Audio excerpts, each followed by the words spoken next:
இறுதியா அவர் வச்ச வாதம் என்ன தெரியுமா? அவர் கேட்கிறார், 10 வருஷத்துக்கு முன்னாடி மறுக்காத ஹதீஸுகளை திடீரென்று பிஜி அவர்கள் லைவுக்கு வருவார். வந்து ஒவ்வொரு ஞாயிற்றுக்கிழமை ஒவ்வொரு ஹதீஸா போட்டு தள்ளிட்டே போயிட்டு கொண்டு இருப்பார். விடிஞ்ச உடனே அவருடைய சகாக்கள் இதோ ஹதீஸ் மறுத்து விட்டார், நாங்களும் மறுத்து விடுவோம் என்று மறுத்து விடுகிறார்கள். அப்ப 10 வருஷத்துக்கு முன்னாடி அந்த ஹதீஸை சஹீஹ் என்று ஏற்றுக்கொண்டவர்களுடைய நிலை என்ன என்று கேட்கிறார். அவர் என்ன கேட்கிறார் என்று பாருங்க. அதாவது ஒரு 10 வருஷத்துக்கு முன்னுக்கு போனால் அவர் சரின்னு சொன்னது 10 வருஷத்துக்கு அப்புறம் எல்லாம் பிழை. அப்ப அந்த 10 வருஷத்துக்கு முன்னுக்கு மௌத்தா போனவங்க நிலைமை பாத்தீர்களா? பேத்ரே எல்லாம் வழிகேடு யூத நசாரா கண்ட கலாச்சாரம்னு சொன்னவர் அது ரூமுக்குள்ள இருந்து கொண்டாடிக்கலாம். அன்பிற்குரிய சகோதரர்களே, இந்த கேள்வி ஒரு நியாயமான கேள்வியா? இந்த கேள்வி பிஜே என்ற அறிஞருக்கு மட்டும்தான் வருமா? வேற அறிஞர்களுக்கு வராதா? நாங்கள் என்ன ஆரம்பத்துல சொல்லிக் கொண்டிருக்கோம்?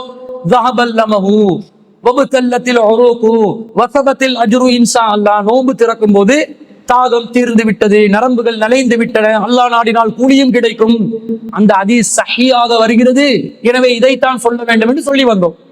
பிறகு ஆய்வு செய்கின்ற நேரத்துல பல வருடங்களுக்கு பிறகு இந்த ஹதீஸ் பலவீனம் என்று விளங்கி கொண்டோம். அதை விட்டு ஒதுங்கினோமா இல்லையா?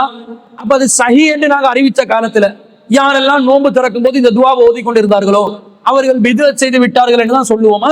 இல்ல. ஏன்? சஹீஹ் என்ற அடிப்படையில் இருந்து அதை அமல்படுத்தினார்கள். பலவீனம் என்று தெரிந்திருந்தால் விலகி இருப்பார்கள்.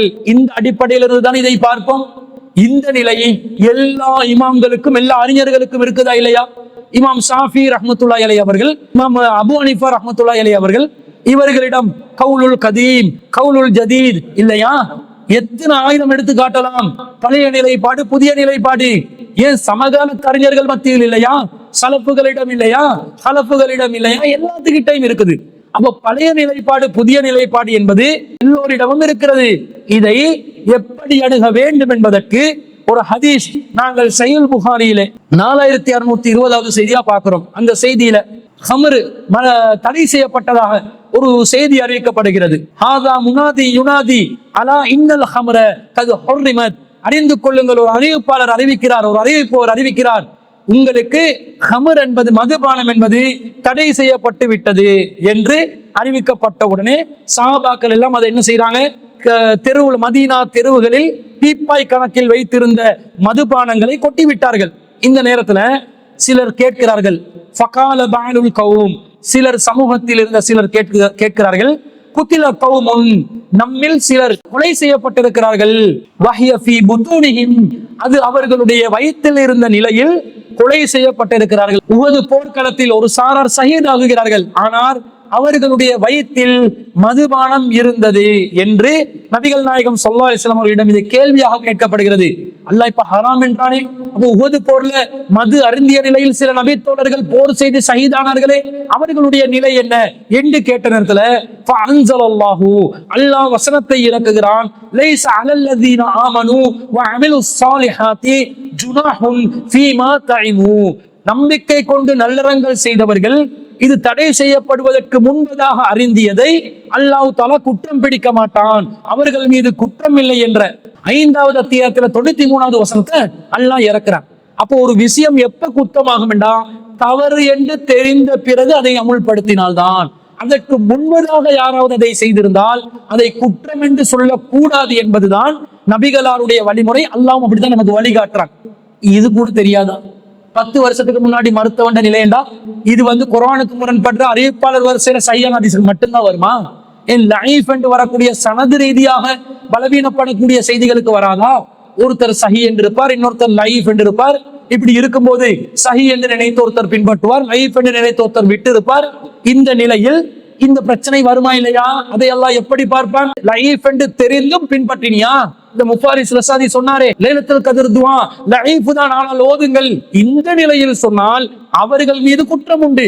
ஆனா சஹீஹ் என்று நினைத்து கொண்டு ஒருவர் செய்கிறாரா, அவர் மீது குற்றம் இல்லை என்பதுதானே மார்க்கத்தின் நிலைப்பாடு. இது தெரியாம 10 வருஷத்துக்கு முன்னாடி உள்ள நிலைமை என்ன, 20 வருஷத்துக்கு முன்னாடி உள்ள நிலைமை என்ன, பெரிய கேள்வி ஒன்று கேட்டுட்டாரு. அறிவு கொழுந்து பெரிய ஒரு கேள்வி கேட்டுட்டாரு. ஒரு பதில் இல்லாத கேள்வி கேட்ட மாதிரி ஒரு நினைப்புல ஒரு கேள்வியை கேட்டார். இப்படி ஆரம்பத்திலிருந்து நான் சொன்னேன், முதல் கோணல் முற்றிலும் கோணல், ஆரம்பத்திலிருந்து இறுதி வரைக்கும் எல்லாமே பீத்தலும் பிதட்டலும் தலைக்கணமும் தற்பெருமையும் அகம்பாவமும் முரண்பாடும் பொய்யும் புரட்டுமாக இருக்கக்கூடிய நிலையில்தான் சகோதரர் முஃபாரிஸ் ரசாதி என்பவர் இருந்திருக்கிறார் என்பது ஒரு 4-5 வீடியோ பார்த்ததுல வந்த தகவல். முழுசா ஊடுருவி ஆராய்ந்தால் இந்த ஆளு பயான் பண்றதுக்கே தகுதி இல்லாத நிலைக்கு சென்று விடுவாரோ என்ற நிலையில் தான் இருக்கிறார் என்பதை நாங்கள் இதன் மூலம் விளங்கிக் கொள்கிறோம். அல்லாஹு தாலா நல்ல புத்தியையும் ஆரோக்கியமான சிந்தனையும் அல்லாஹ் எனக்கும் தரணும்.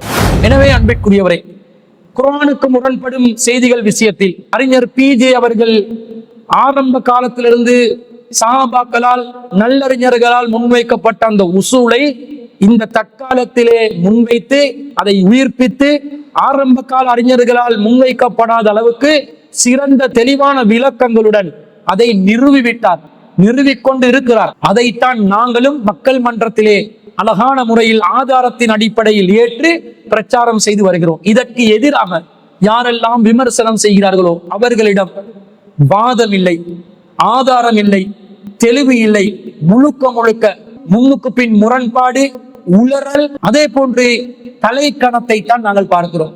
விவாதத்திற்கு யாரும் வருவதில்லை. எத்தனையோ சலஃபு உலமாக்களுக்கு அதை புகழ் விடுத்தோம். ஒவ்வொருத்தரும் ஒவ்வொரு காரணம் சொல்லி ஓடிக்கொண்டிருக்காங்க. அந்த மெரத்தன் இன்னும் முடியல. பின்னங்கால் பிடரில் படுவதற்கு ஓடோடிக்கொண்டு வெறுண்டோடிக்கொண்டிருக்கிறார்கள். நொண்டி சாக்கு போக்குகளை சொல்லிக்கொண்டு, மழுப்பல்களை சொல்லிக்கொண்டு கழுவும் மீனின் நழுவும் மீன்களாக இருக்கிறார்கள் என்பதில் இருந்து அல்லாஹ்வுடைய அருளால் நாம் முன்வைத்தது மிகப்பெரிய ஒரு சத்தியம்.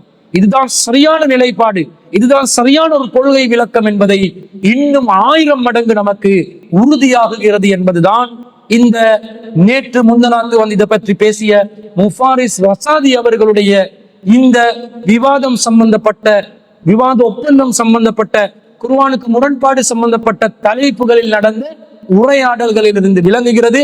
எனவே இவர்கள் அனைவரும் அசத்தியவாதிகள், வழிகேடர்கள், அறிவின் பெயரால் மக்களை ஏமாற்றி பிளப்பு நடத்துபவர்கள் என்பது இதன் மூலம் நாங்கள் தெள்ளத் தெளிவாக நிறுவிவிட்டோம் அல்ஹம்துலில்லாஹ் என்பதை கூறிக்கொண்டு, நாம் சொல்லக்கூடிய இந்த சத்திய கொள்கையை, இந்த கொள்கை முழக்கத்தை எந்த மூளை முடுக்கிலும் எதிரொலிப்பதற்கு தயாராக இருக்கிறோம்.